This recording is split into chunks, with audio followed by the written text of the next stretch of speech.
Hello, everybody. Welcome to the Son of a Blitch podcast. I'm your host, George Blitch, and I'm here with my friend and fellow musician, KJ Saka. How you doing today, man? I'm fantastic. How are you, George? Dude, I'm doing great. It's neat to see you after all these years of kind of staying in touch with each other and such, and now we're finally working on a project together, aside from the show we did back in, I guess, 2011 here in Houston. Oh man, yeah. Yeah, we've done a couple different shows together.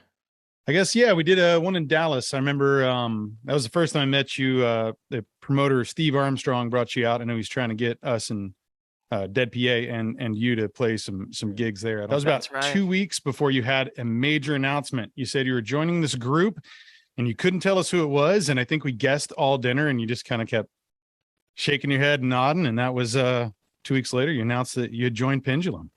Yeah. Oh man, that's so cool that it was right during that time period. Yeah, because I never forget the gig that we played, meeting you guys, that dinner, and then the next gig that we did as well together. Yeah, that was so fun. That was awesome, man. So I was kind of wanting to see if we could kind of backtrack and really hear about how you got started in music and, just kind of maybe go chronologically and you can kind of tell me about how it is that we're sitting here today in your own studio at your house there. So when did you first pick up an instrument? I was about 11 or so, and I I don't remember, but the story from my parents is that I was banging pots and pans. And 11, my brother was 12, 13, 14, 14, 14 and a half or so. He's like 3.5 years older. And he got a guitar at that time. And I was immediately like, I want to play something. And they're like, well, Tommy, your uncle has a drum set in his closet. Maybe he'll sell to you. He's had for a while. And you're already banging with pencils on pots and pans. And so I got a drum set at 11. That's really cool. What kind of kit was it? Do you remember? Yeah, blue sparkle, old Pearl kit, and the badge that said Pearl was put in with like actual nails, and they were rusty. It was quite old kit. And then there was this other kit. I think it was a Ludwig, and somebody wrapped it with um Formica. Formica was big in the 80s and 70s, and so yeah, it was like this brown Formica wrapped drum set. There was two drum sets that he had, and I turned it into this big double bass kit.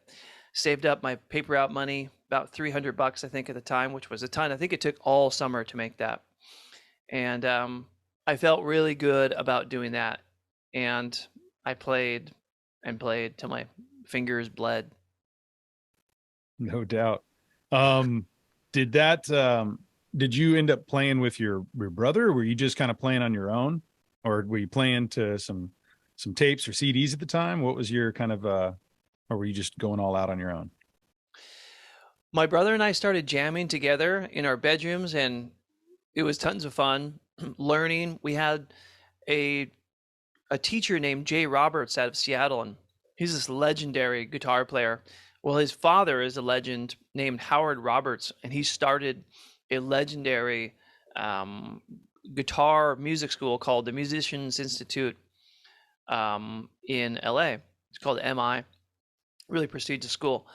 And and then Jay Roberts, his son, teaches guitar, and he's also a wicked drummer. So I would go to him for drum lessons. My brother would go to him for guitar lessons, and then we would just the lessons started evolving into one lesson where we would just pretty much just jam, and it was really really good. And I cut my teeth with improvising and jamming and things.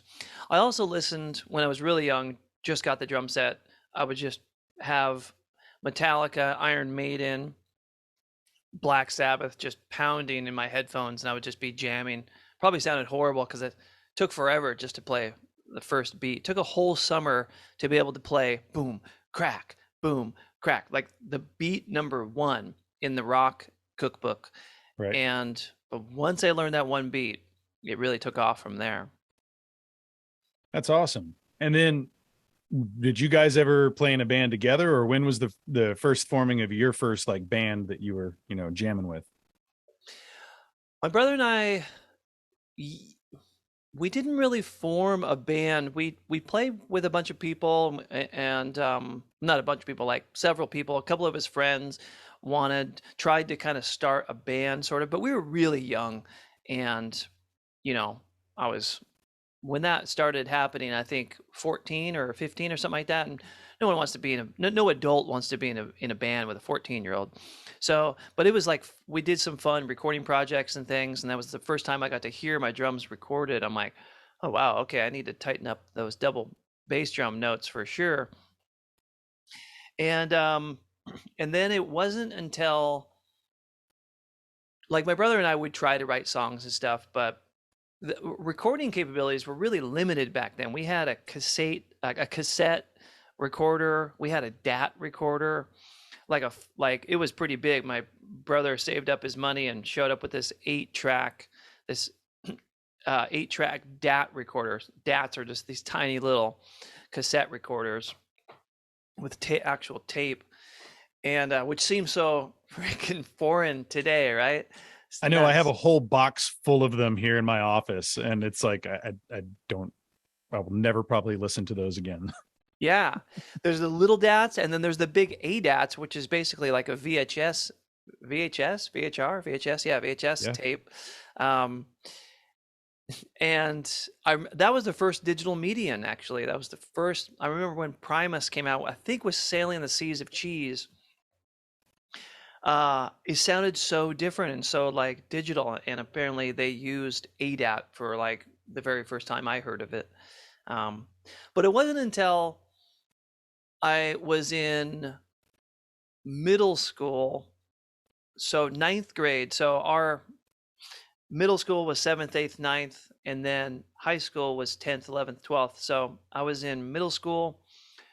We just moved, 9th grade, new school, and this dorky kid with long hair, kind of greasy, in science class, and I was tapping out some stuff, and he's like, "Oh, you play music?" I'm like, "I play drums." He's like, "I play bass."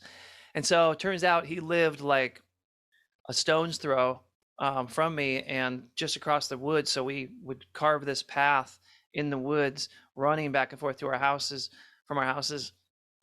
And we became best friends. That's Jeremy Lightfoot. He lives in Seattle, and still to this day plays on all kinds of records, and is an amazing human and bass player. But that was kind of the first real true forming of a band, besides my brother. And then that was when we actually started forming kind of forming a band with my brother. And then we met another guitar player, a little more around our age, but actually he was my brother's age. But he was just kind of like, my brother and I kind of started separating because he was the older brother. He was into, like, we would fight all the time. And I think maybe that's why my brother and I didn't form a band, because we were bratty kids that didn't really like each other in those years. And Sure. so we had this friend who came over, who played saxophone and vocals and guitar, named TJ. And that was when we really started forming our first bands. Maybe 16, 17 years old.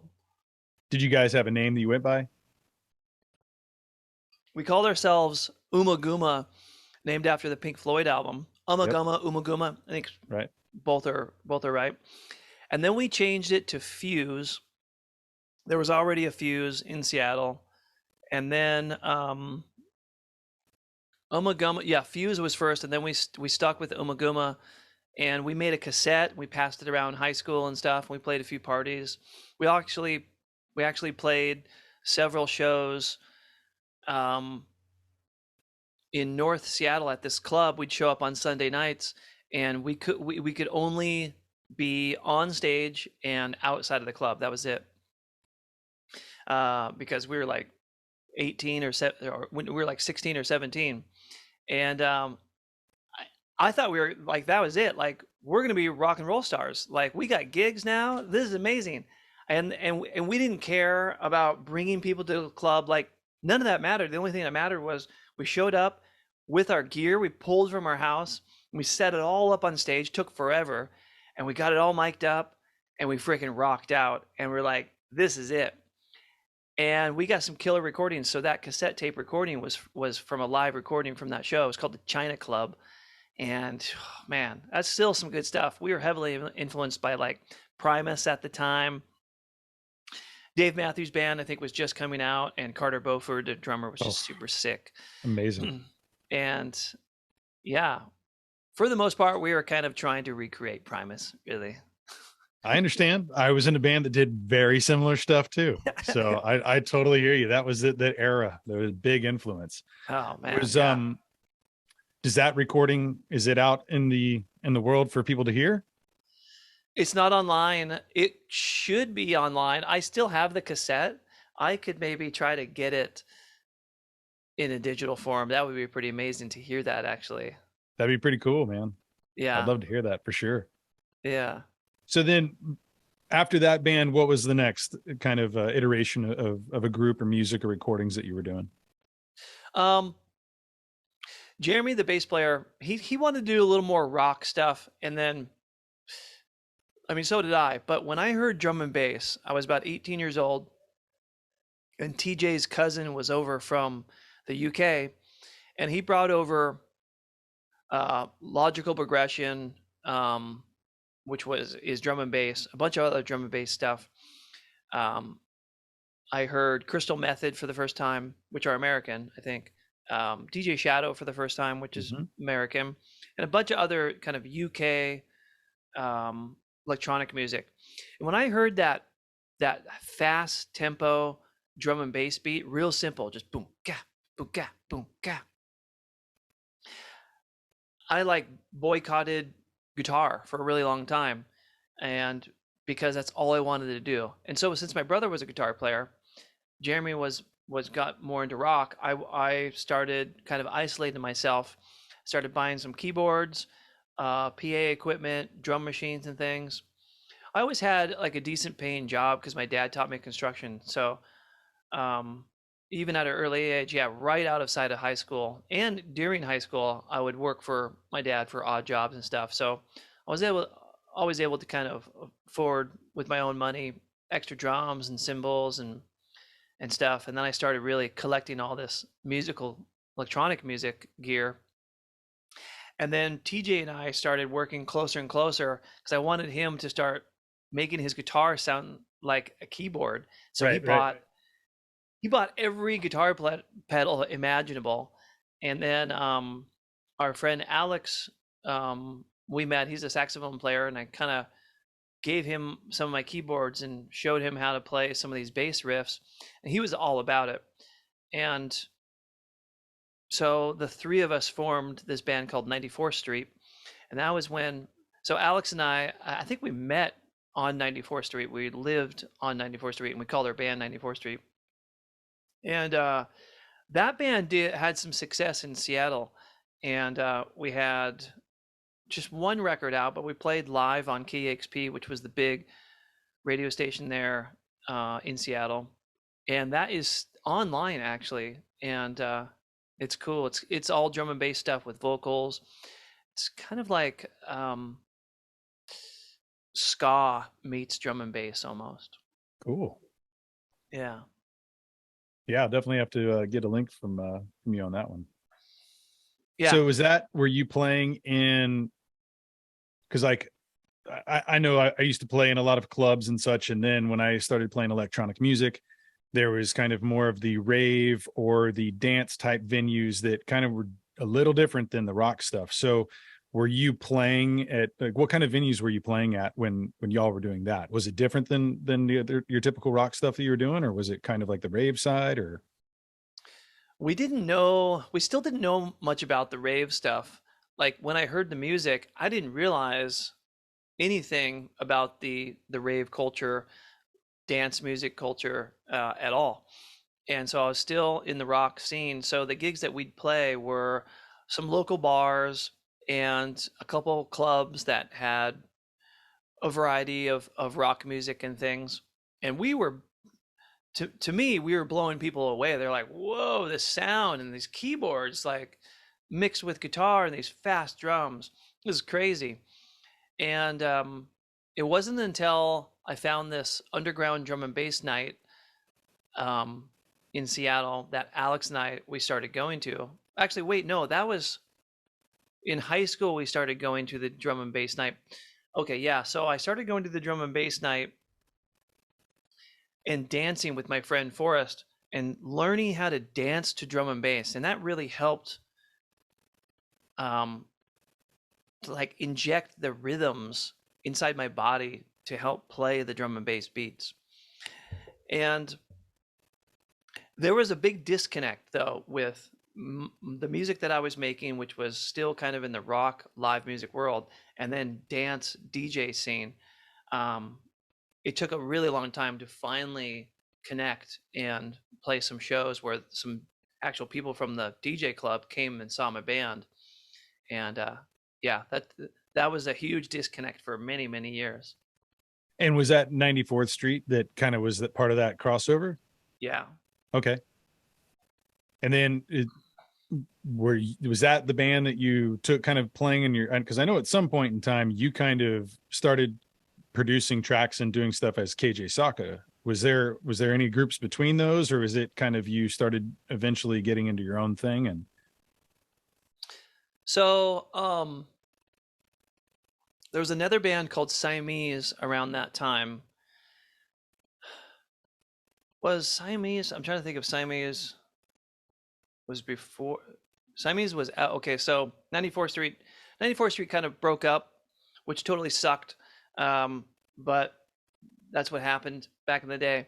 And Siamese started, and Siamese was, I got back together with my bass player friend Jeremy, and this amazing keyboard player and guitar player came in, and we started jamming, and it was just purely drum and bass, really underground instrumental drum and bass. And that band took off, and we did 2 large scale American tours, playing like small bars and things like that. Not a very big audience, but we were able to get on the road as a band, and we had like $20 per diem a piece each day, which didn't get us much. And no, $10. It was $10 per diem, so we get some like beef jerky sticks and things like that, and some juice, and then hopefully have a free dinner at the pub that we were playing. But we had so much fun, and man, we just really cut our teeth with drum and bass and improvising, because that's what we were. We were purely improvised band. We called ourselves kind of the actual jam band. We were actually jamming on stage. We weren't we weren't playing jam band style music, right? Like pretty far from, actually, but we were a jam band. And that band could have had more success, but we fell into young woes and drugs and things like that, and we separated. And at that moment I was like, another band breaking up, this is unbelievable. Like, do I really have to start all over again in my whole musical career and musical journey? And that was when DJ Saka, which then turned into KJ Saka, started. Oh, and you can call me Kevin, KJ, doesn't matter. Most people just started calling me KJ, and so it kind of stuck. But most of the people, you included, that I've known for a decade, refer to me as Kevin. Right. But yeah, so I started as DJ Saka, and yeah, I started as DJ Saka during Siamese and 94th Street, but I didn't do anything with it. It was just kind of there, as I was building up my electronic music arsenal. When you were DJing, were you doing live records, or were you kind of spinning, doing live drum? Like what kind of setup was that when you were doing that? Well, it's funny that you ask, because people thought when I showed up with the drum set, people were confused. They're like, I thought you were a DJ because you say it's DJ Saka. So I'd show up with a drum set, a real small one, like kick, snare, hat. That's it. Mm-hmm. And a record, one record player, Technique 1200, and a mixer. And on that mixer, I could loop, I could do all kinds of stuff. So I could loop the record, pull off the record, flip it over or whatever, and then mix it back in. And then, and they're like, okay, this is dope. But people were confused. And then my girlfriend at the time, she's like, well, why don't you just call yourself KJ Saka, because Kevin Joseph Saka is your actual name. So you could be KJ Saka instead of DJ Saka. And I'm like, that's amazing. That makes perfect sense. And so that was truly when KJ Saka was born. I was maybe 20, 25, 26, 27. It was quite late actually in my musical career. And how old are you now? 44 now. Okay. I'm 43, right around. So we're almost on the same timeline Yes. there. Okay. Yep. Yeah, it's, because I mentor a lot of people, and people are like, oh man, it's been 2 years already. I'm like, 2 years already, and you're complaining, dude. Like that, talk about like plan for 10 years, 5 to 10 years before you finally start making a living that you can quit your day job or something like that, or try to find some sort of day job in music, or artwork or something like that. But yeah, so I talk about my history a lot with people in a teaching way. And that's something that, how long have you been doing that? Because I know you've been doing some mentorship, some teaching. Is that something that is kind of a newfound thing? I mean, I know with COVID, that probably was kind of you got started with this beforehand, right? Yeah. I mean, what made me learn drums so fast was teaching other people in my class. I'd say almost since day one. After that one summer that took me so long to figure out that one beat, Mm-hmm. I started teaching. I started teaching my classmates and bringing them up. I wanted everybody to come up. I'm like, wow, like I'm playing this snare drum here in concert band, and you can't even play the bass drum part. It sounds so terrible. Let me help you. And so I've always really enjoyed teaching. I've always, throughout my whole career and high school and everything, I always had a handful of students that I was teaching.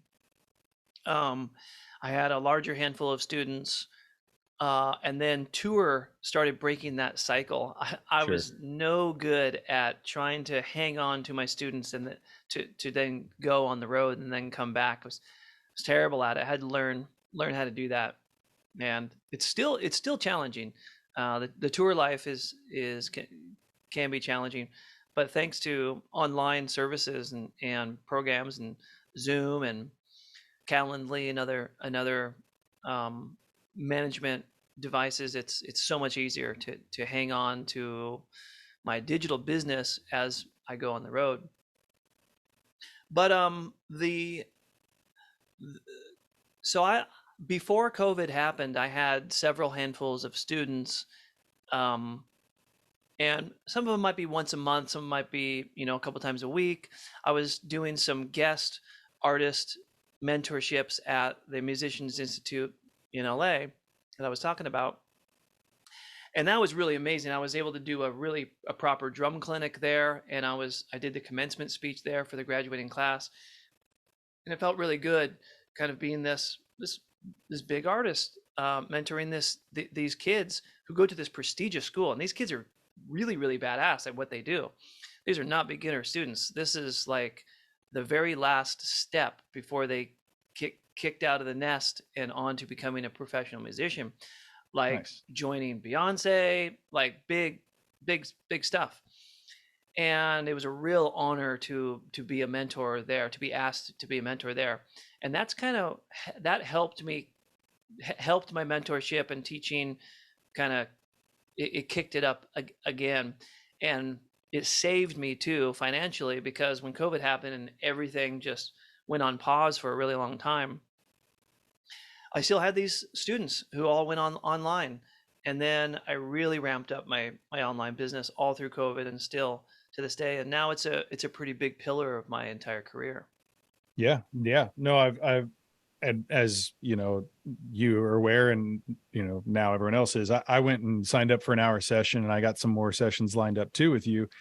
And being able to really, I feel like it's a real great fast forward into, hey, I got these questions. Oh, you do this, you do that. Let's check this out. This could work well together. Like the whatever it may be, because I'm sure that there's some folks who you're teaching that are just playing straight drums. There's some folks who are getting into production. Maybe there's people who are wanting to kind of get into the music business, and you just have so many avenues of the ability for you to share your experiences and the knowledge you've gained throughout it, that it really can help be such a catalyst for other people and really help them jump forward in their careers. And I know that I benefited, and that was just an hour. And I know we got more, you know, to come, because, you know, sometimes you can watch so many YouTube videos or you can practice so many things, but sometimes having someone there that can really help to encourage you along and teach you some of these valuable, you know, stepping stones is incredible. So I'm really excited that, you know, someone of your caliber of musicianship is so open to sharing. And I feel like that's kind of a part of who you are too. And it sounds like you were, even since you were in, you know, in concert band, I guess, back in high school. So, you know, thanks for being open to that. I'm sure there's, you know, countless people who are benefiting from that. Nice. Thanks for the kind words. And I heard a quote the other day that said, all the knowledge is out there. We just need somebody to remind us of it.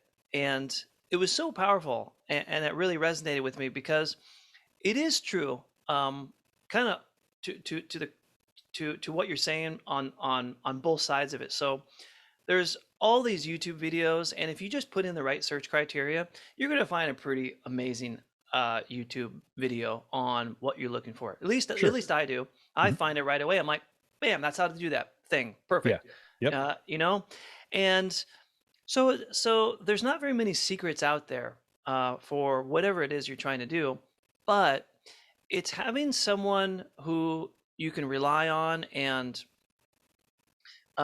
having something to lose, having a person who is an accountability partner, and someone who can just remind you, say, you know, okay, what did you do today? You know, and how are you going to be organizing that? And when you talk to that person, did you get their contact information? Did you put it inside your Rolodex?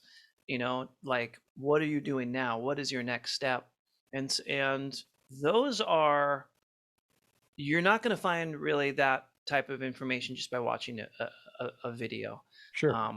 You know, you can get it, and then you can file it away. That's the thing too. Like with information, this happens to me. I consume it, I file it, and I put it away. And sometimes there's so much information that I don't get a chance to actually utilize the information. And then it's so far filed and put away that I forgot I even consumed it. And that's what's nice about some consistency, some mentorships, and consistency about the things that we're trying to learn, so it can continue to just impregnate our minds with this very useful information. Yeah, man. No, it's so true. I mean, I can't tell you how many videos I've saved, bookmarked, or, you know, I just, like, on my phone, I have like 1,000 flagged messages, and they'll just kind of keep piling up. And then I'll go back there and, you know, go through them. Oh, okay. Yeah. Oh, that's the thing I was looking for weeks or whatever it was. And I knew I had consumed it, but then coming back to it, because I'm all over the map and different things that, you know, I find interesting. And Yeah. it's sometimes hard to organize that, which has been something that's been a struggle for me. And I think even on our first chat too, you're like, wow, your office is a mess. And I'm like, yes, it totally is.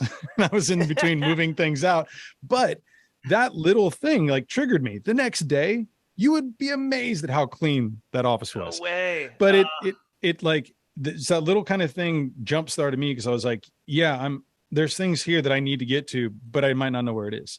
And the same thing with how I tried to start organizing stuff on my laptop. Like, you look at my desktop, it was full of everything. It's okay, man, I need to really be able to get that information and be able to utilize it, not spend so much time looking for it. Because at a certain point in time, I think certain, myself, at least, I'll kind of be like, oh, I'll just dismiss it if I can't find it, and I'll go to something else, or I'll forget that, hey, that's what I'm looking for, or whatever it may be. So Yeah. that organizational aspect is huge. And I'm sure, I mean, I'm looking around at all your gear. I know that you're recording all the time too. And I'm sure that that's something that you've had to kind of be a taskmaster to.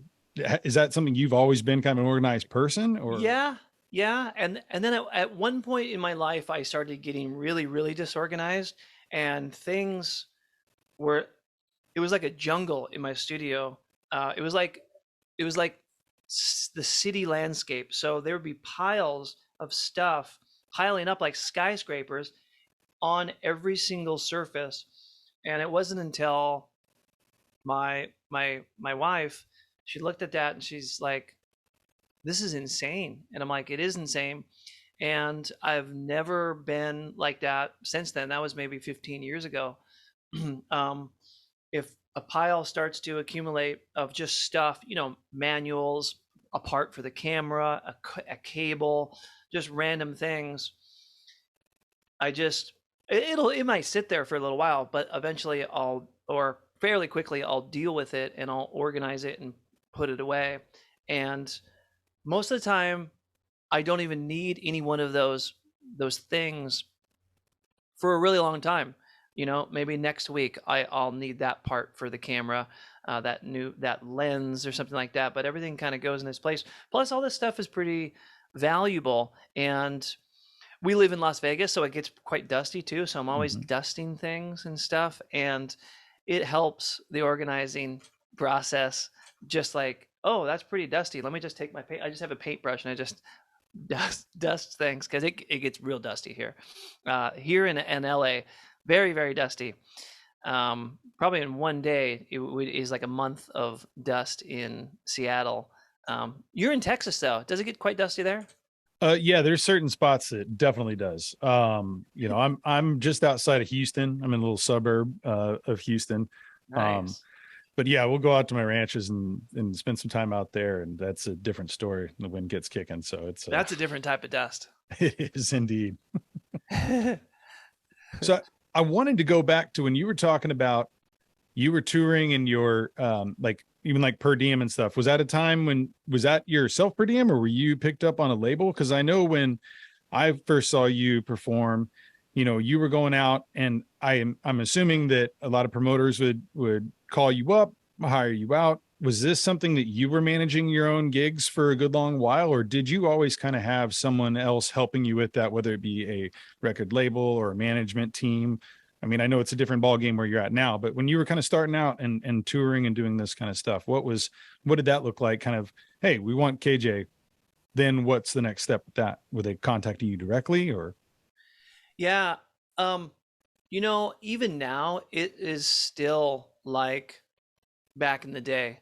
So I remember back in the day, I would sit on my couch. I'm like, okay, I'm going to do some business. And I would have my notebooks, my Rolodex of contacts, and I'd just start hitting them up. Hey, what is, like, let's say I just played a show. Thanks for booking me. I would have kind of like a protocol. And I wasn't super organized with this, but I really tried hard to when I played a show, follow up with them, and then hit them back up in a month or so. Say, hey, let's try to do 2 gigs a year, right? Like one every 6 months. But then everyone had all these different things, like the club would shut down, and just like so many, like it wasn't, the music industry is not this normal running business, like at all. It's just like, it's ass backwards. Everything is just like wild, wild west. It's just nuts.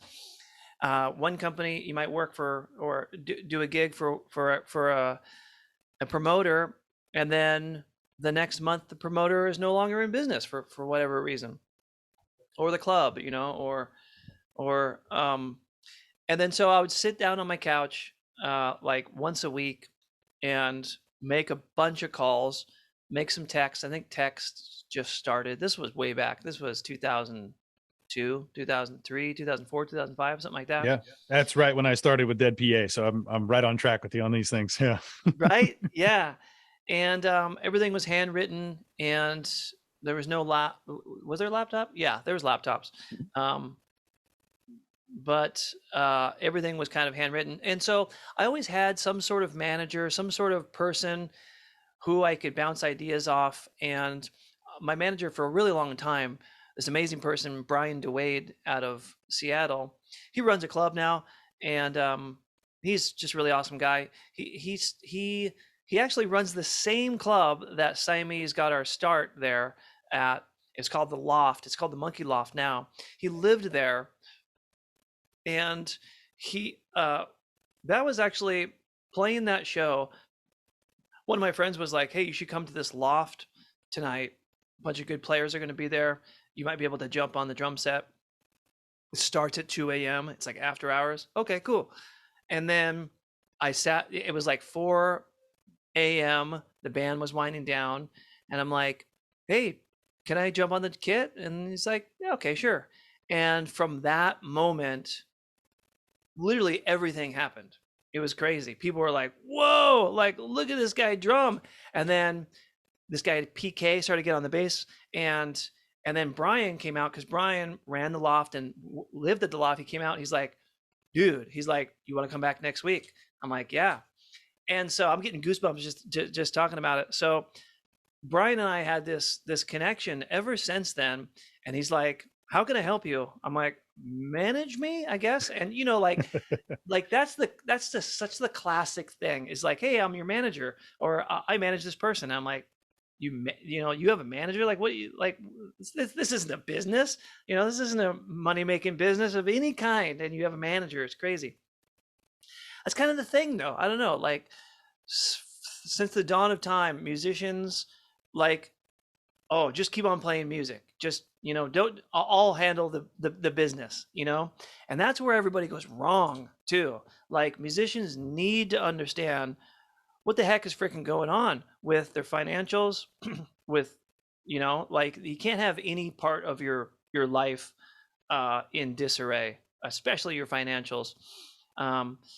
And your schedule and everything. But a lot of times managers, an artist will look to the manager, or an artist will want to provide all those services. Let me help you out. Let me try to help you get gigs. Let me help you with the finances. And they might not know squat about any of that. And Brian didn't know anything at all. So we just kind of started together as friends. He's an artist. He helped design our posters. He helped us get gigs because he was the booking agent at a place called Toast in Fremont in Seattle. And so we started. So, hey, our manager is the booking agent of Toast. Perfect. We got Toast. So I was always on the phone with him, just spitballing, trying to come up with ideas. And like, I was probably a total jerk at the same time. Like, come on, man, like, get us some shows, like, what are you doing? What are we paying you for? Like, I can't remember how many of those conversations that I remember having. Total jerk. Like, that's not. I finally, growing up in this path, I realized that that's not okay to talk to anyone like that. But it's just like, sometimes musicians and artists kind of have some sort of entitlement thing, because no one told them that they need to do all this shit themselves. Sure. So what do you mean my manager handles that? No. You handle your own business. And if somebody else is handling your personal finances, you got problems. And that was what was happening for a really long time. And still to this day, there's so many artists who I mentor who don't know any better, because that is kind of what is taught to musicians as a whole. And I think that's one of the main reasons, actually, why musicians kind of get stuck. And hey, what did you do today? I worked. Okay, well, what did you do? I played guitar all day. Okay, that's cool. That is work. What about, how are you going to pay your bills? And not just survive, how are you going to thrive? How are you going to own a house? How are you going to own a ranch? Like, you're not just going to sit and play guitar all day. Like, right. It doesn't work like that. So I told some of my drum students at a young age, I'm like, well, I kind of had it like I understood it, but I still didn't walk the walk. Like I still would call up my manager. I'm like, hey, let's get some shows. Let's make it happen. What are we doing? You know, can I get the financials of the last tour? Because I don't have them, you know, like, so, but I knew what to do, but I didn't implement it for a long time. And yeah, so there's so much learning, you know, 'cause this stuff is not taught. I mean, it's taught now. If you go to the right schools, I think music schools will have like a business part and, Right. you know, a booking part, a management part. Yeah. But still, so many people are like, I don't want to have anything to do with that. I'm like, well, it's part of the job. Like, and you're not going to have a job, meaning you're not going to make any money. No one's going to write you a check if you don't understand these things. Yeah, it's a whole 360 thing. You have to get your head around it and understand it. And It's part like of being I a grown up. remember, absolutely. Yeah. I don't want to be responsible. You have to, man. Because music and it's art important. keeps us so young. Yes. You know, we feel like a kid when we play music.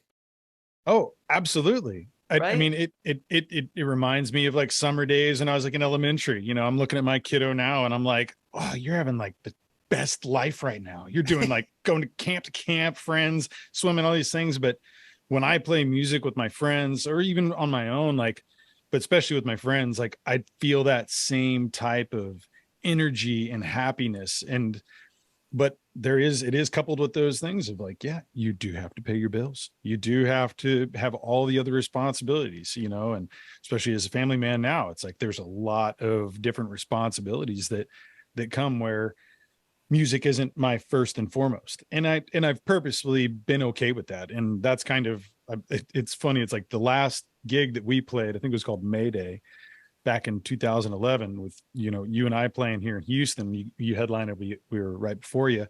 That was my last trip with Dead PA because I got married a couple months later and I became an instant dad, like for my stepdaughter, and priorities changed for me. Now I still play music with my friends, but the touring life for me wasn't what I was ready to move after. And I was okay with that. I had come to terms with that. I think when I wanted to go out, I wanted to tour and play one gig out of state. We ended up playing 22 and, you know, getting to play with a great bunch of musicians like yourself. And, you know, there's a whole slew of musicians that you and I both, you know, probably played with over the years, but like it felt so fulfilling. But now I'm at this point where my kids are a little older and I can kind of dive back into things. And that's where I'm really excited to get back into music. But all those components of which you spoke about are so important to be able to like implement that into my life now too. Now I don't necessarily see myself touring around and doing these things. You know, I'll live vicariously through you on that, but you know, it's something that I still want to produce my own tracks and do those things. But I know that I have to have certain types of discipline. I have to manage my time. And when you and I were talking about on our first session, you were like, you know, being an artist, sometimes it's going to rub people the wrong way because you have to dedicate some time for yourself and other things will get pushed outside, you know. So there may be other projects that I was working on or other hobbies that if you're going to get serious about something, you really have to put your focus on. And not everyone might like that. Maybe I'll have to play in one less soccer team. Maybe I won't be able to do this other side project, whatever it is. That it's really now as I'm older and I understand what really goes into my own time, my own discipline. And I was kind of thinking about, I remember hearing an interview a long time ago about how, you know, speaking of discipline, you were spending multiple hours a day practicing drums. And like you talked about discipline in this interview, and this was many years back, but I kind of wanted to kind of come back to that idea that really having that level of discipline when you're honing your craft. And what did you kind of do as far as like your practice routine kind of building up to where you are now? And then also, what does that look like now? What is your practice routine and keeping everything super sharp? Nice. I don't feel that I have been given a gift for music. But, well, let me take that back. The gift that I have given, the gift that I feel I've been given for music is not like a gift of rhythm or a gift of musical knowledge. Just, you know, some people are just freaking born with it. You're like, oh my God, that's crazy. What my gift is, I feel strongly about it, is the fact that I was just okay with sitting in a room for 8 to 10 hours a day playing the drums. For whatever reason, I just did that, and I did that for nearly 10 years. And I owe everything to that, really. I cannot do that now. No way. Practice drums for eight hours? Right. No way. I mean, when I'm getting ready for a gig, or if I'm in the rehearsal room with Pendulum, we'll be there for 8 to 12 hours, a really long time. We're doing all kinds of different things. I'm not sitting here whapping paradiddles and beats and bashing my cymbals and going through beats in my cookbook for 8 to 12 hours. Like, I might be doing it for 4 hours or something like that. So when I was saying that my hands bled, they really did. But they bled because I wrapped my sticks with electrical tape, because it looked really cool when I would spin my stick. Like, I'd go yellow and then I would do the next one green. And so they would look really sick. And so I'd play with my sticks with electrical tape on it, and they'd make my hands bleed. So it's just funny. It's a little twist to Right. the played till your hands bled thing. It ain't no secret though. But yeah, so it's funny because I was doing a bunch of drum clinics lately, and they're like, okay, wait a minute, practice 8 hours a day for 10 years. Cool, got it. And it was kind of, someone made that comment. It was kind of discouraging a little bit, like, geez, like, that's not going to happen, right? But there's plenty of people who are insane drummers after only 1 year of playing, or within 5 years, and they are only able to play the drums 1 hour a day. So, within those 8 hours of me playing, I might have been dinking around, playing doubles for way too long, playing one beat over and over again. But that's actually a big reason of how I play, is I literally played one beat for like 4 hours straight, the same boom, ga, ga, ga, ga, boom, ga, ga, ga, ga, boom, the drum and bass beat. Because every time I hear someone play the beat, I'm like, I don't think that's right. It just doesn't sound like the record. Listen to it again. Listen to that hi-hat. It's like this, it's literally the same exact technical thing that you're doing, but the dynamic needs to be 9 inches as opposed to 5 inches. Like, that's, and like at that 1/8 note. And they're like, whoa, talk about diving into the micro. And I have one student who does do that. They're like, I started teaching them, I don't know, maybe 4 years ago, and they've come to me and they're playing the one beat, and they're like, yeah, you taught me to play this one beat for as long as I could, and that's what I've been doing. I'm like, yes. Like, That's and awesome. now the beat sounds really, really good. Because a lot of times it just sounds like someone's playing a fast rock beat. That's it. Just Right. really fast. And I'm like, let's just get you on a big kit, or maybe we get you on a smaller kit. It might sound better or something like that. But fast rock beat, or, yeah. I don't know. I don't even know what your question was. I forgot.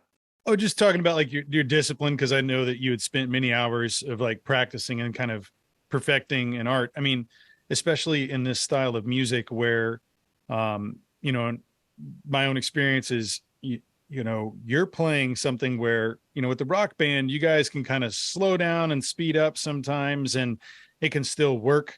But with this type of music, you're the backbone, and there might be other sequencers and things going on that it is in time, and you have to be strictly in that time and in that groove 100%, because if you're not, it really can be catastrophic. And so, Yeah. I I remember just kind of thinking about that. And when I spent a lot of time doing the same kind of thing, just practicing these beats and like practicing, okay, over and over, making sure that I'm right there as if that you're the human metronome, the human drum machine, as I know they used to call it, human jungle drum machine, I think was the term that I first heard you at. And someone's like, are you from Seattle? I'm like, no, that's the other drummer who's much better than me. And it's like, I know what you're talking about, because they would call me the human drum machine for a while. And then I think, because you were doing electronic music. I was doing the same thing, man. I was doing the same stuff. I mean, when I saw you play for the first time, you were playing with a kit, and I can't remember if you had some, basically like electronic pads on it. But that was another question I had too, is like when you were touring around, and I remember I had like the Roland V drum kit, right? And so everything could be collapsible, and I'd put it inside a heavy case and try to make it under 100 pounds whenever we'd travel through the airport, so we didn't get dinged on a bunch of extra charges or whatnot. But when I saw you're playing on a live kit. Were you at that time like shipping your kit around, or were you saying, hey, I need this, and this, and were you bringing electronic pads? Like how are you facilitating those tours at the time, when you were maybe flying in for a gig and then maybe flying back home or something? I've always backlined an acoustic kit, and acoustic drums have always been my thing. Mm-hmm. And it wasn't until, I don't know, deep into my career, like 10 years ago, which is still a long time into my career, of getting the kit. I think around that time when we played that gig, I was like, wow, look at that. You're on a full electronic kit. That's so cool. And so around that time, I switched to Roland from D drum. And the problem for me for a really long time was I wanted to use my own sounds, and I would always have to trigger a sampler or trigger Ableton. And at the time, triggering Ableton, there's so much latency. And I would rehearse with all of these triggers and stuff. And then right at the very end, right before I was about to leave for the plane, I'd just I'd pull the trigger, and I'd be like, or I'd unplug the trigger. I'd be like, I can't, it just sounds terrible. There's this latency, and there's too many things to go wrong. I'm just going to play my acoustic drums, and then have the pads separate to be playing. Cause, probably for a decade, I tried to make acoustic triggers happen, tried to, I mean, I still do, mm-hmm. But it wasn't until about, that long ago when I switched over to like full electronic drums, and Roland helping me out in a major way, like them like providing drums for me and things. That was a big one too, because I just had all these really old drums and piezo pickups on the drums for a really long time, and a combination of those and D drum triggers. And yeah, joining Pendulum in 2009 was a big turning point. So yeah, about 10 years ago or something like that. A little bit more, actually. Gosh, almost 15 years ago now. Yeah. Time is flying.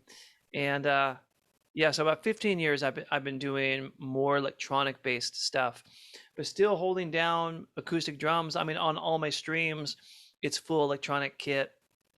I'm playing tons of the sounds that are inside the module, and I'm able to tweak them like crazy now and add my own sounds in. Finally, about maybe 5 years ago, when the TD50 came out, you can actually finally add your own sounds in.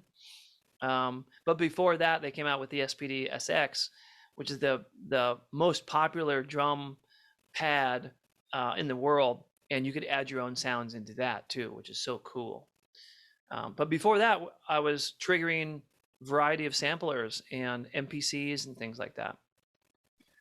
So kind of when you're talking about like when you're like triggering your own sounds, I recently bought one of your studio drum packs.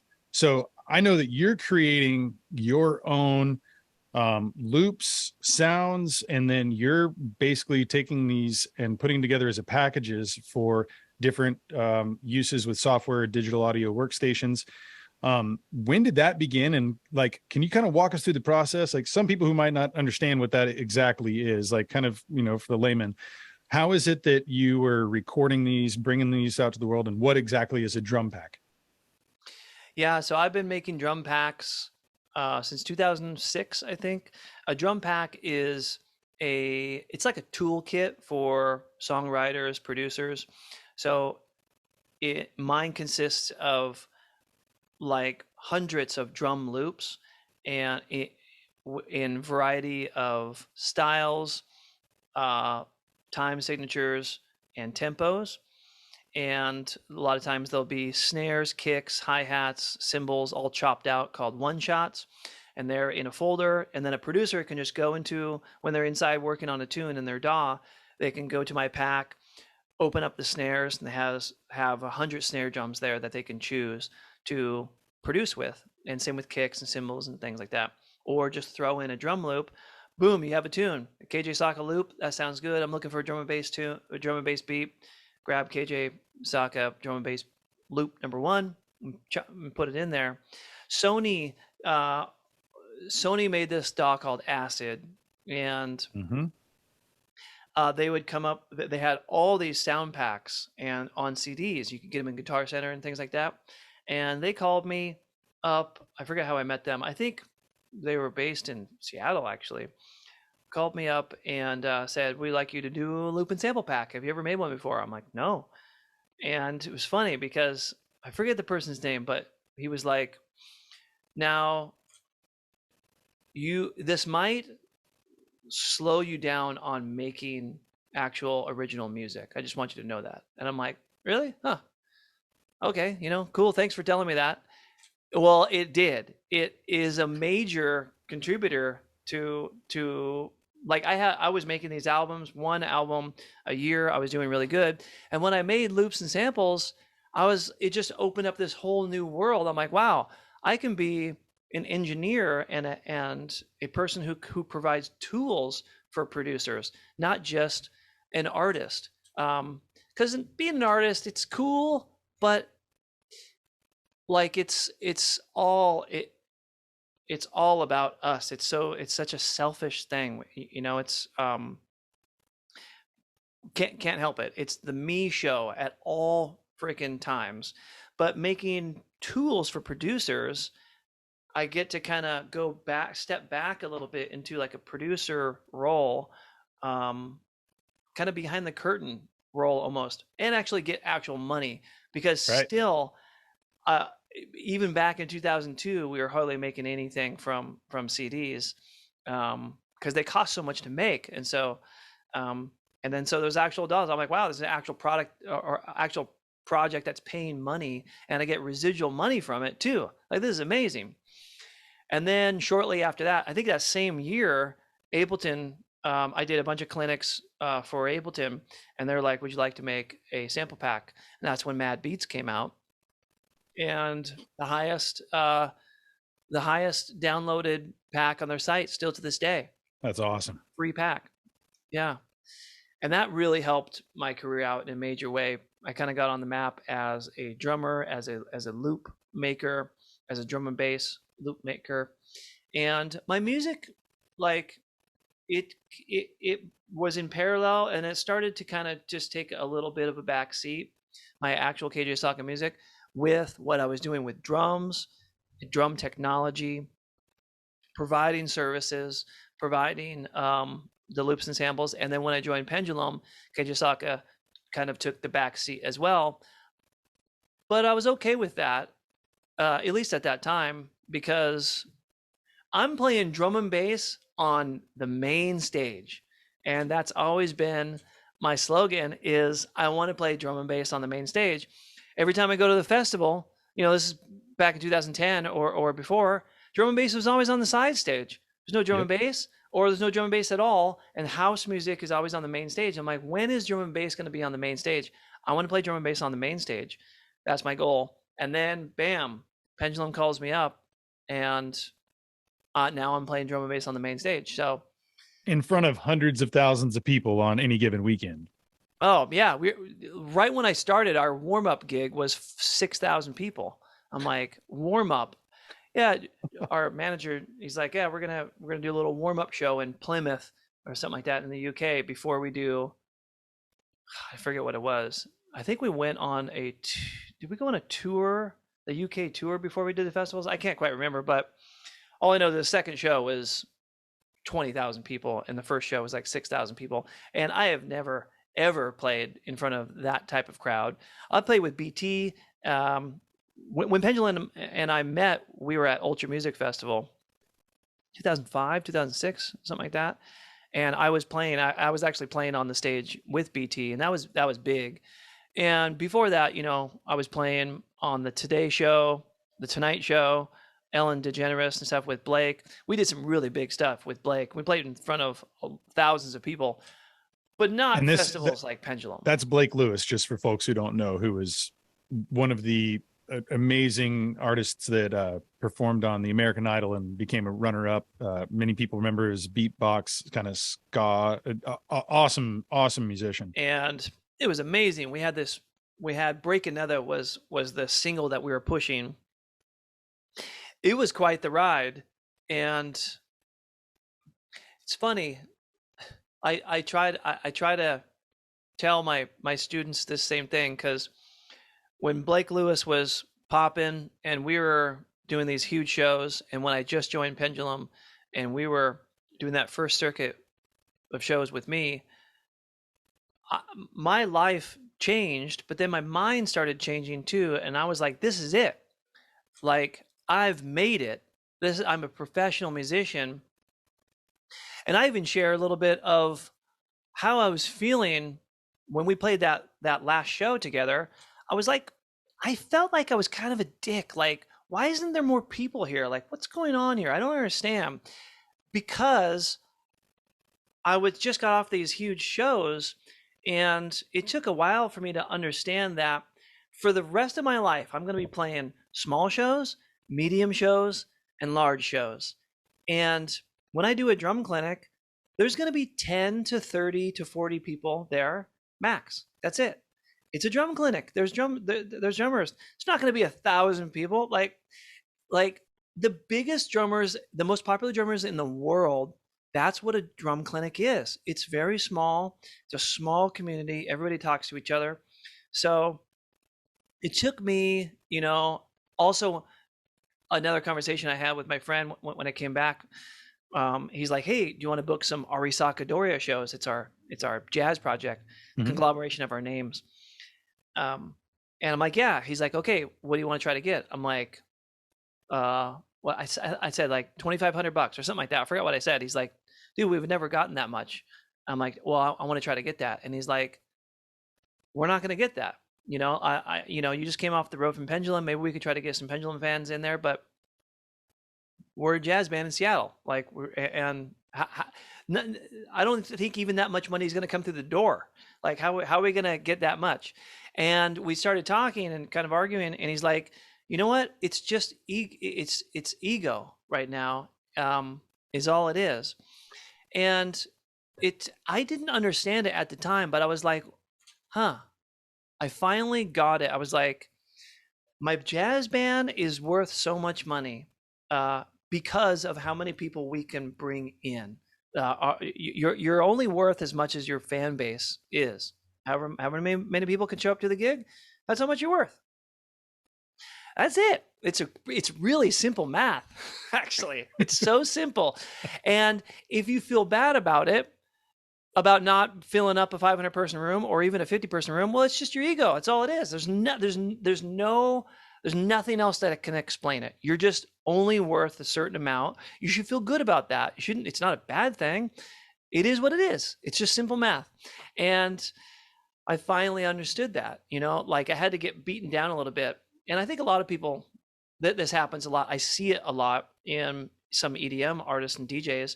Because the DJ, you don't got to show up with a whole drum set. You just show up with a little tiny gig stick, and all of a sudden you're playing in front of all these people, maybe opening for a really big DJ. And now you're like, this is it. These are the only shows that I'm going to play, are these really big shows. Well, you forgot one piece, actually, about 40 different pieces. The fact that none of those people there came to see you, actually, Right. personally. You know, and if you play your own show, you might get 10 people, and you have to build it from nothing, from the ground up. Now, granted, having a big name, you know, like when Andy Summers, for instance, of the Police, the guitar player for the Police, plays with his jazz band. Holy crap, it's Andy Summers from the Police. This is huge. But the Police aren't coming to the show.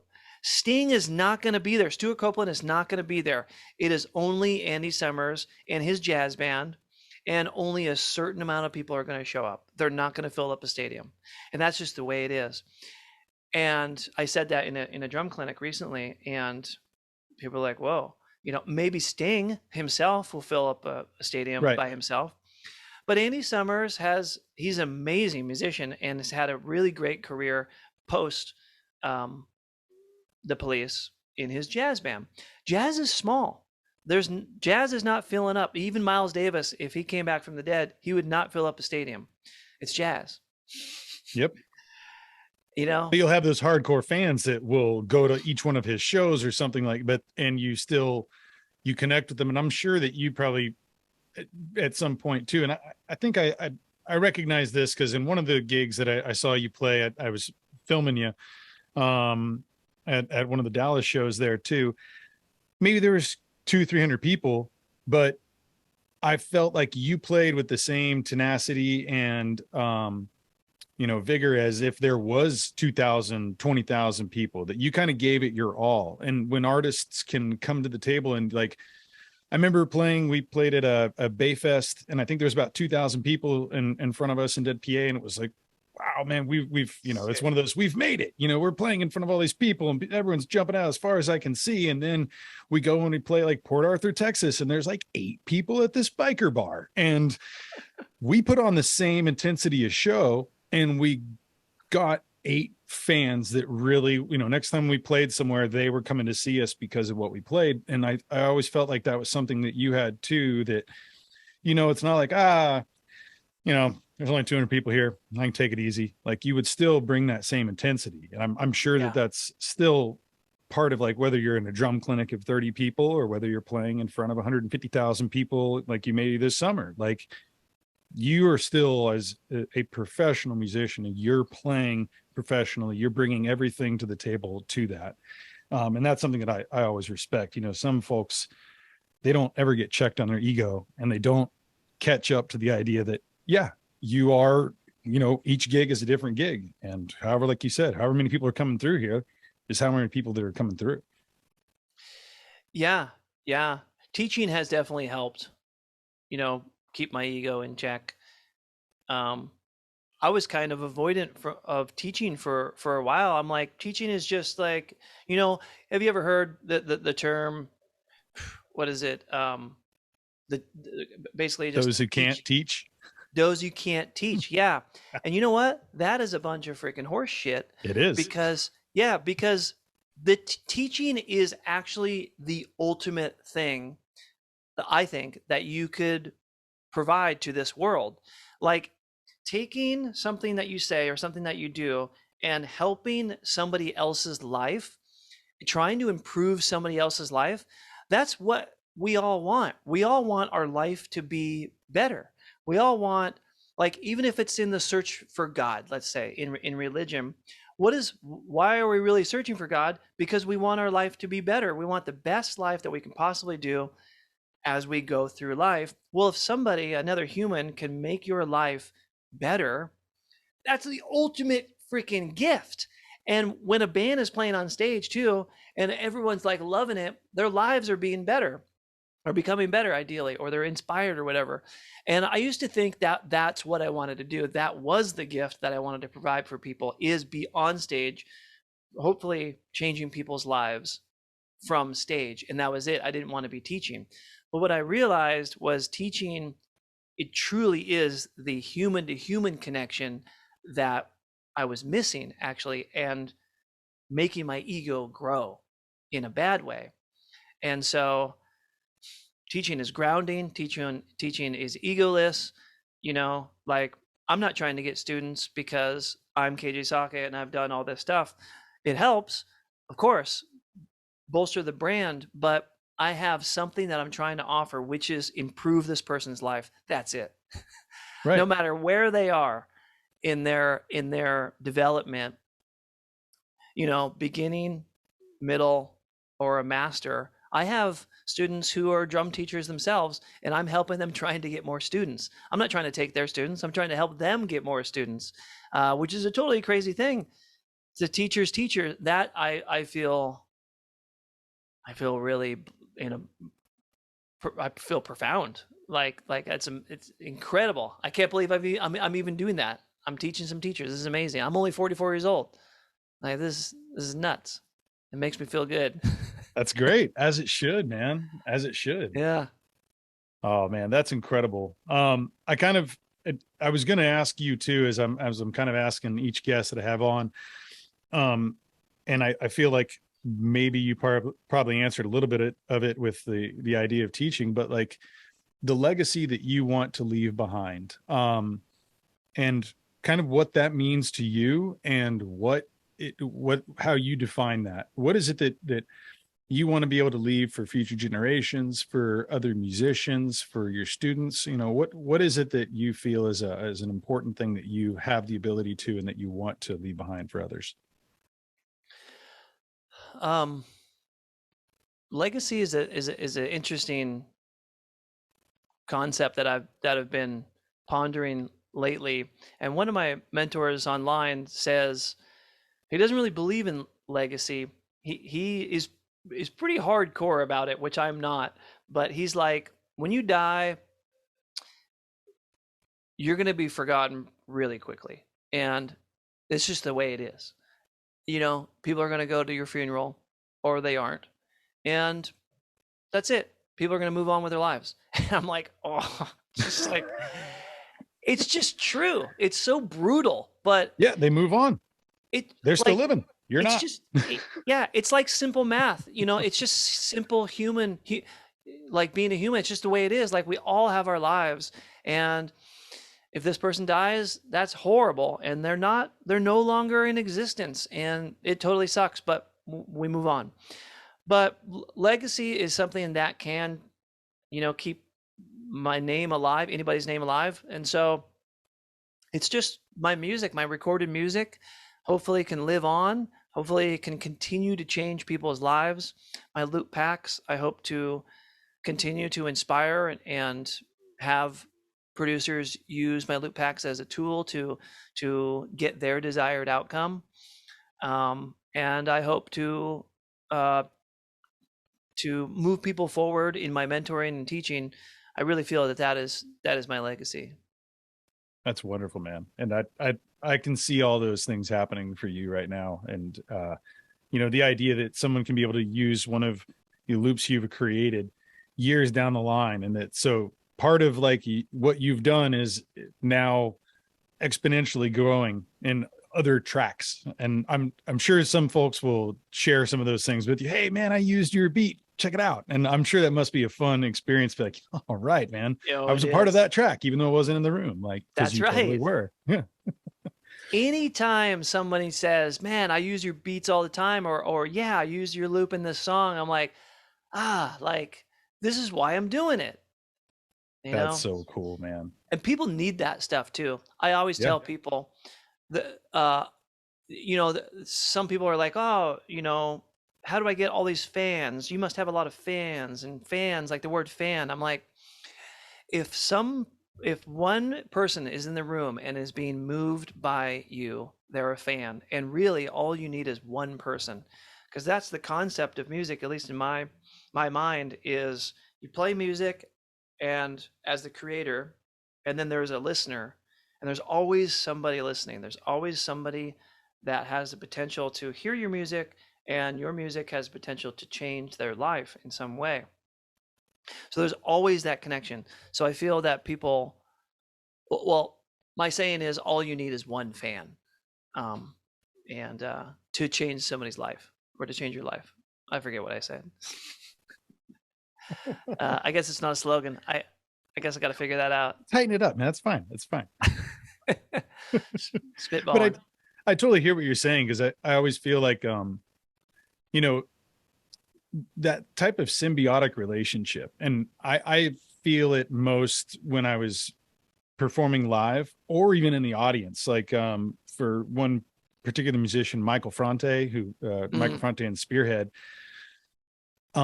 seeing him like on stage and performing and pushing out all this amazing energy, and then everyone else is kind of echoing that back, and it just continues to ripple and build.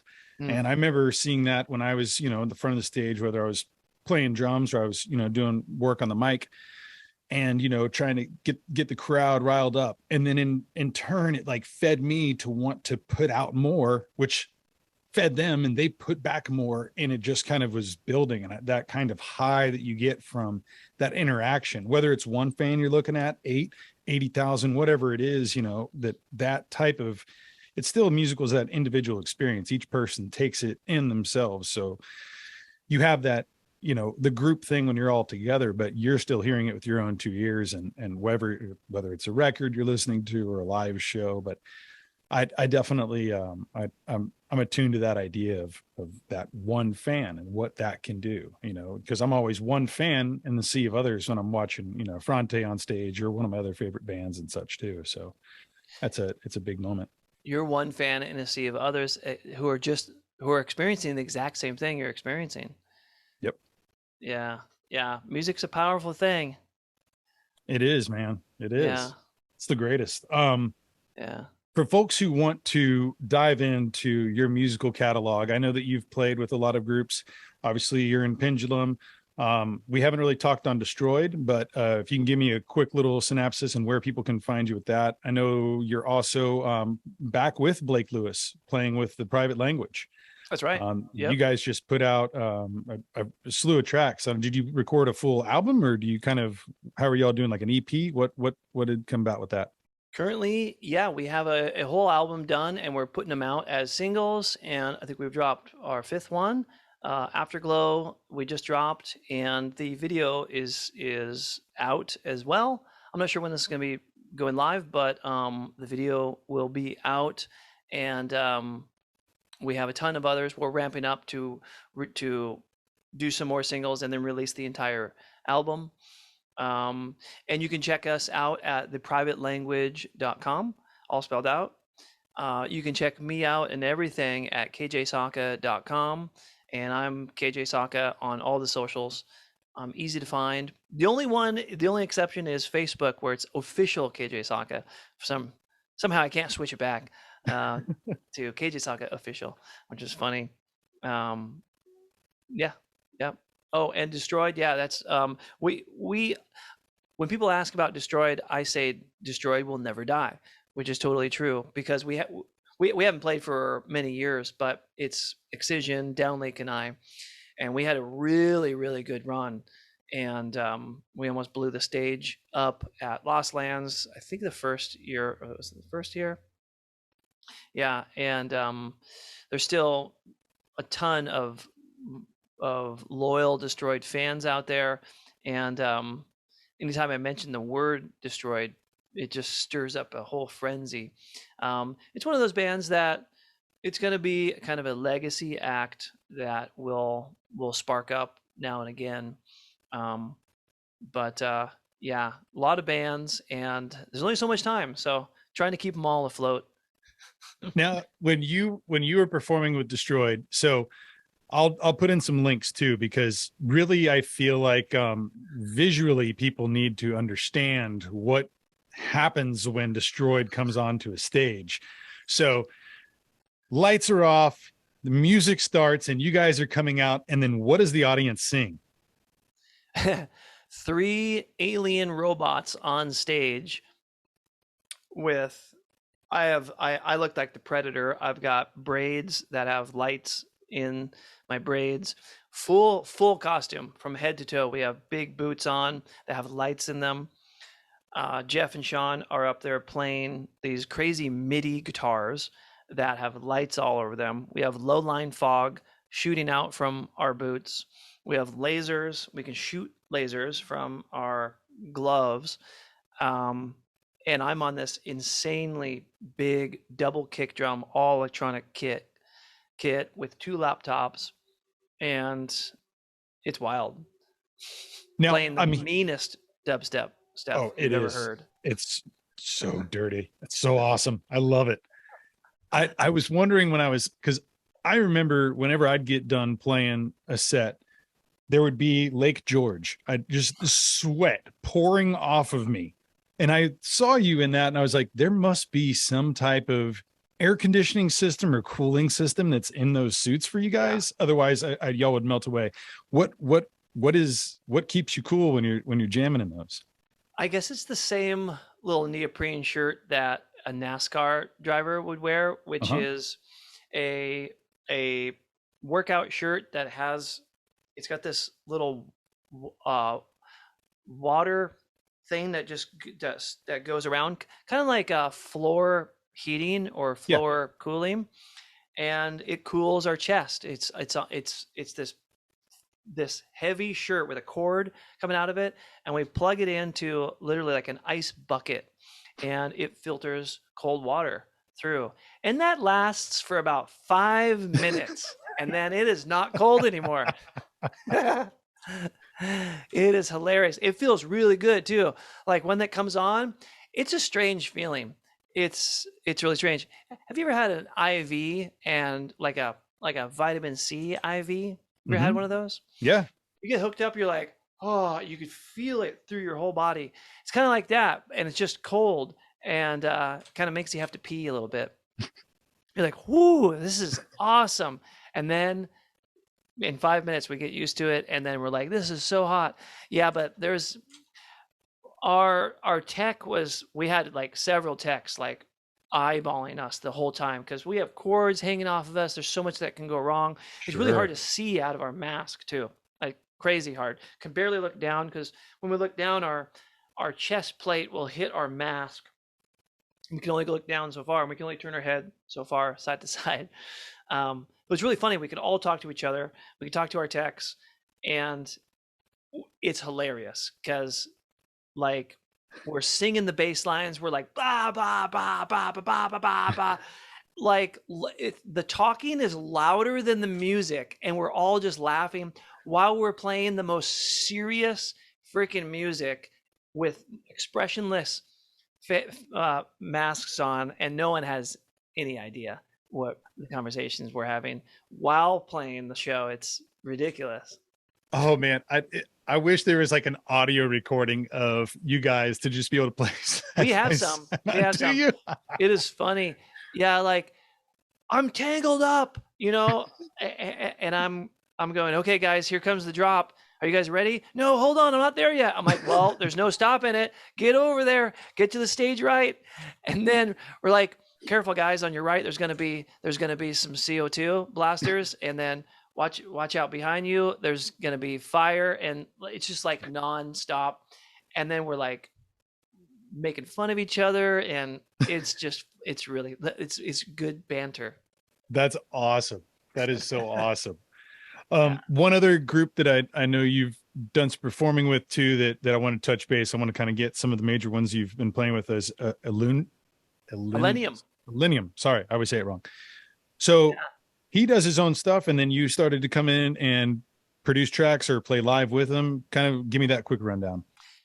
Yeah. I was in the studio with him, kind of like not producing with him, but gave him a bunch of beats. He's used a lot of my loops and samples, and we helped go through a couple in and out sections and a VIP of some of the tunes that we were playing. And I did like a whole tour with him, and it was crazy and wild. And we were playing stadiums and arenas, and he's Nick Miller, really cool guy.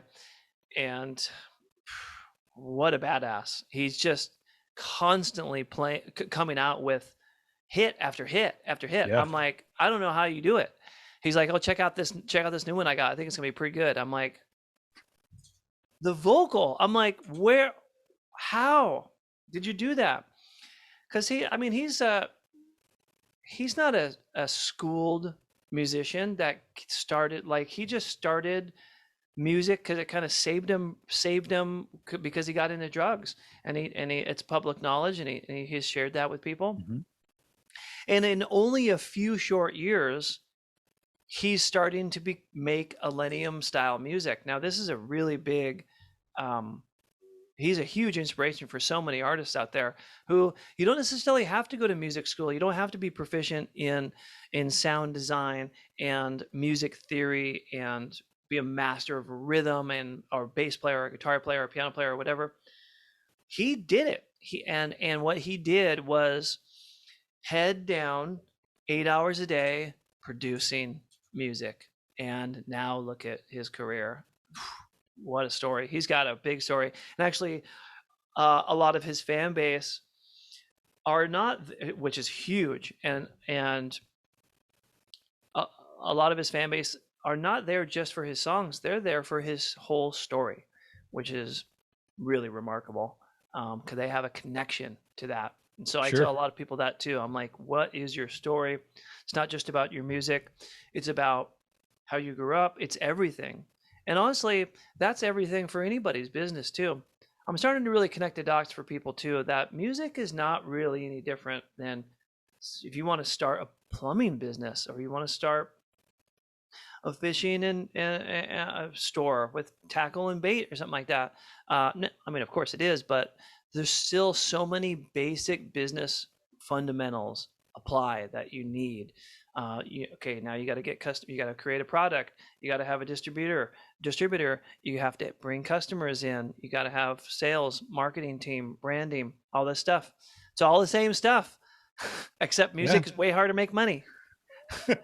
Until you get over a threshold, though. Yeah. Like if you're the A-star artist, like then the sky's the limit.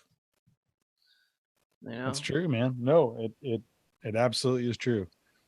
Well, man, I know you got some other things you probably got to get going today. I want to thank you so much for taking the time to chat. I know it's been great for me. I know a lot of people are going to love listening to this podcast and watching us on YouTube. And I'm going to make sure every single thing we talked about, all the groups you've played with, I'll be putting links in those. And if you find some of those early recordings, I will throw those down there as well too. So, I'd like to hear the musical progression and so again, everyone can find, KJ Saka any place except for the Facebook, which will be official KJ Saka, as you said.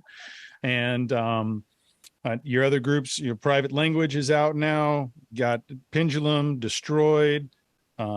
Is there any other ones that we've mixed that I've maybe missed? I have a group called Everything Must Go, and I've been attaching KJ Saka to that name, so you'll find Everything Must Go under KJ Saka. But we are MGO at everything, so EMGO. Okay, good deal, man. Well, once again, man, thank you so much. And down the road, I'd love to get back with you and kind of chat about the next phases and stages of everything you're doing. And definitely. Looking forward to that. And so, you're also the last thing, you're going to be doing some touring with Pendulum. Where are all you guys hitting this summer? Where can people catch you? Yep, we're going to be doing Finland, Hungary, the UK, and Belgium, several other European places. Yeah. Netherlands, I think. Czech Republic. That's it. Yep. And so we're super stoked. We're doing kind of like one-off festivals. That's what we do a lot. And then if there's we might do a large run of shows. Like in Australia, we'll do a run of shows and call it an Australian tour. A lot of times we'll do that in the UK as well. Even though the UK is so small, it's really common for bands to do a whole UK tour. And since all the other guys live there, we'll probably do that at some point. None of that is public yet, but probably 20. It's just we have a big plan for 22, 23, and all the 22 shows are on our website. You can check those out at pendulum.com. I think Pendulum or pendulumband.com. I think it's just pendulum.com. I'll put the link in whichever one it is there. And is there going to be any KJ Saka shows, one-offs, or tours coming up? Oh yeah, I have a big one coming up called Base Camp. And I've got all kinds of one-offs happening all the time. Yep. Okay, cool. And that'll be kjsaka.com to Yep. catch up with Everything's those. And there. The great, hub. man. Well, good deal. If you got any major announcements, you let me know. We'll get you back on, even if it's a little 5-10 minute chat, and we'll, put it out there to all the listeners there too. And Oh, I love hey, it. once again, thank you very much. Oh, lastly, Impossible Records. You have your own record Yeah. label. Oh, yeah, definitely. Yep. So is that impossiblerecords.com? Just go to kjsaka.com Okay. and then I have my record label there. Great. Well, I'll be sending folks there, man. Thanks again for doing this. It's great to catch up with you and see your face. All right, George. Take Thank care, you buddy. so much. Cheers. Bye.